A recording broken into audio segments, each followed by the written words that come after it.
হযরত আদম আলাইহিস সালামকে ঘুম থেকে ওঠার পরে তিনি দেখলেন সুন্দরী একটা মেয়ে।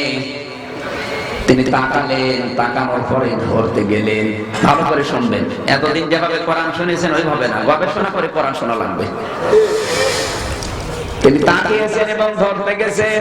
আল্লাহ পাক বলেন, আদম তাকানো তো যাবে না, ধরাও যাবে না। জান্নাতের ওই পরিবেশে একটা বেগানা মহিলার দিকে তাকানোও যাবে না, ধরাও যাবে না। পয়লা বৈশাখের দিন তাকানো যাবে, ধরাও যাবে। এইটাই তো দেশে চলছে। কুকুরকে জিজ্ঞাসা করেন, কুকুর 1.5 হাত লেজ তোমার, এরপরও লজ্জাস্থান ঢাকো না, বলবে আমার শরম নেই তাই? কথা কুকুর বলবে না, বলবে না? কুকুরকে যদি জিজ্ঞাসা করেন যে রাস্তাঘাটে এভাবে সঙ্গম করো, বলে আমাদের দেশ স্বভাব হয়ে গেছে, জাতিগত স্বভাব। কুকুরের স্বভাব কিন্তু জাতিগত। যদি বলে তোমাদের মা বাবা কিছু বলে না, কি বলবে? ওরা তো এই তরিকায় কাজ করেছে। আপনি এই 3টা প্রশ্নই পয়লা বৈশাখ যারা শৃঙ্খল ভাবে পালন করেছে ওদের সাথে মিলান, 100% মিলে যাবে। ওদেরকে যদি জিজ্ঞাসা করেন তোমরা এই যে পোশাকের নামে কি পরেছো, এগুলো কি পোশাক? বলে আমাদের লজ্জা শরম নেই তাই জন্য। 2 নম্বরে যদি বলে রাস্তাঘাটে ফুল দাও, কিস করো, আমি বাকি নিচে আর নাই নামলাম, বলে আমাদের স্বভাব হয়ে গেছে, আমাদের জাতিগত স্বভাব। যদি বলেন মা বাবা কিছু বলে না, কি বলবে? ওরা তো এই তরিকায় জন্ম দিয়েছে। আমার মনে হয় খাপের খাপ মন্তজের মিলে যাচ্ছে। কুকুরকে 3টা প্রশ্ন করি, এদের সাথে যদি মিলে যায়, এরা আর কুকুর একই। এখানে তো কেউ পালন করেনি, আলহামদুলিল্লাহ। জান্নাতের ওই পরিবেশে যেখানে ধরা দূরের কথা, তাকানো জায়েজ নেই বিয়ের আগে, সেখানে সমস্ত দিবসের নাম নিয়ে আপনি এগুলো করেন কোন কায়দায়? আমার এই চট্টগ্রামে ভাই কালকে এটা ধরা পড়েছে। আমি যেটা বুঝেছি, বাংলাদেশে বিভিন্ন নতুন নতুন দিবসগুলো আয়োজন করার মাধ্যমে ব্যবসায়ী সাম্রাজ্যবাদী যারা এই মহনীগুলো মুসলমানদের একদিকে ঈমান আমল ধ্বংস করে দিচ্ছে, 2 নাম্বার পকেটে টাকা খরচ। আমাদের ঈমান আমল এই সমস্ত দিবস পালন করতে গিয়ে একদিকে ধ্বংস হয়, 2 নাম্বার আমাদের পকেটে টাকা খরচ হয়। কথা বলেন না কেন? হযরত আদম অস্থির হয়ে পড়লেন, ডাক দিয়ে বলে রব্বুল আলামিন একে ধরা যাবে, দেখা যাবে, যে কায়দায় সেই কায়দা আমারে বলেন।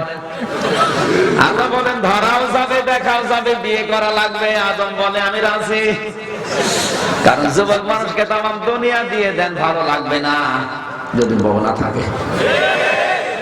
বিয়ে করেননি কারা? হাত তোলেন তো। এত জামাই এলাকায় আমরা মেয়ে দিয়ে বিয়ে দেবো, জামাই খুঁজে পারি না। হযরত আদম আলাইহিস সালাম বললেন আল্লাহ আমি রাজি আছি। আল্লাহ পাক বলেন রাজি হলেই হবে না, ওয়া আতুহুন্না উজুরাহুন্না ফারিদা। একে বিয়ে করার জন্য দেন মোহর দেওয়া লাগবে। কি দেওয়া লাগবে বলেন? হযরত আদম বলেন আমি দেন মোহর পাবো কোথায়? আমার তো কিছুই নেই। আল্লাহ পাক বলেন 10 বার আমার বিশ্ব নবীর নামে দরুদ পড়ো, এটাই তোমার দেন মোহর হিসাবে আমি ধরে নেব। সুবহানাল্লাহ। আমার মনে হয় ওই শরীয়ত যদি এখন থাকতো, দেখেন যে কতটা বিয়ে করতো তা আল্লাহ জানে। দেখবার এখন দেওয়া লাগে না।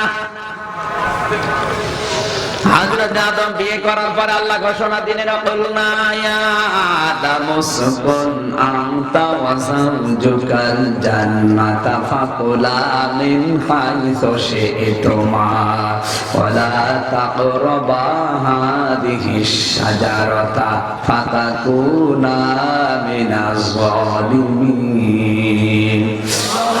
সূরা বাকারার ভিতরে আছে প্রথম নম্বর পারা 5 নম্বর পৃষ্ঠার 12 নম্বর লাইনে পাবেন। আল্লাহ পাক বলেন হে আদম স্ত্রীকে নিয়ে চলে যাও কোথায়? জান্নাতে। জান্নাত আমাদের বাবার বাড়ি, জান্নাত আমাদের বাবার বাড়ি। তাহলে বিয়ে করার পরে বউ শ্বশুর বাড়ি রেখে গেলে হবে না, বাবার বাড়ি নিয়ে যাওয়া লাগবে। এটা আদমের মাধ্যমে পেয়েছি। কিন্তু আজ যারা বিয়ে করে শ্বশুর বাড়ি নিজের সহ থেকে যাচ্ছেন, আপনি কোথায় পেয়েছেন নিয়ম? ঘর জামাই। বিয়ে করার পরে বউ নিয়ে বাবার বাড়ি যাওয়া লাগবে, নির্দেশ কোরআনের। এখানে ঘর জামাই আছেন কার? হাত তোলেন তো।